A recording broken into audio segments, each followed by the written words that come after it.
Mould out করতে যে এটা ভেঙে গেল এই সাইড দিয়ে। এখন এটাকে একটু লাগানোর ট্রাই করি, দেখি কেমন হয়। এই যে জাস্ট এইভাবে এটা লাগাবো, ঠিক আছে। ভাঙা তো ভাঙাই, ফুটা তো ফুটাই, তারপরেও এত কষ্ট করে জিনিস টিনিস কিনে এখানে যদি তারপর মোল্ড আউট করার সময় ভেঙে যায় খারাপ লাগে। যাই হোক, দেখি এটা রিইউজ করতে পারি কিনা। এটা এখনো শুকায়নি, মাত্রই বের হয়েছে। এই যে এখানে রেখে দিলাম, এটা লেগে যাবে। এখানে মচমচ গ্লুটাই ইউজ করেছি, ব্রাশ দিয়ে করে আমার হাতই ব্রাশের থেকে বেশি কাজে লাগে। হু হু হু হা হা হা। এটা লাগিয়ে নিলাম, এই যে দেখেন বোঝা যাচ্ছে না। তো যদি শুকানোর পর যদি বোঝা যায় তাহলে ওইটার মধ্যে আর কিছু লাগিয়ে নিব আমি। রিউজ তো করতে হবে, তাই না?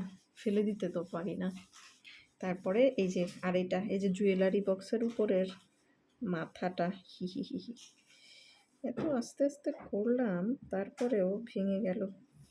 এটাও সেম, এইটার উপরে কিন্তু আমি এটা উল্টাভাবেও দিতে পারি। আবার অনেক ভিডিও তো দেখেছি অনেকভাবে এটাকে রিইউজ করেছে, অনেক আপুরা রিইউজ করেছে এটা। তো আমি আর কি করব, এভাবে লাগাই থাকে। রিইউজ করলে আরও পরে আরও বানালে অন্যভাবে আরও বুদ্ধি কাটানো যাবে।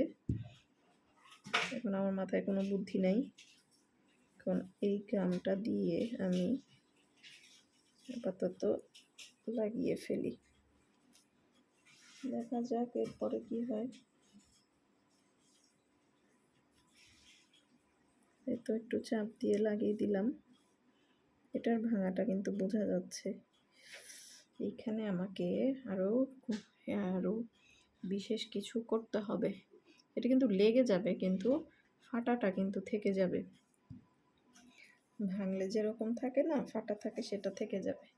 এই সাইড দিয়ে আমি অন্য কিছু লাগিয়ে নেব, কোনো কিছু করে নেব, তাহলেই হবে।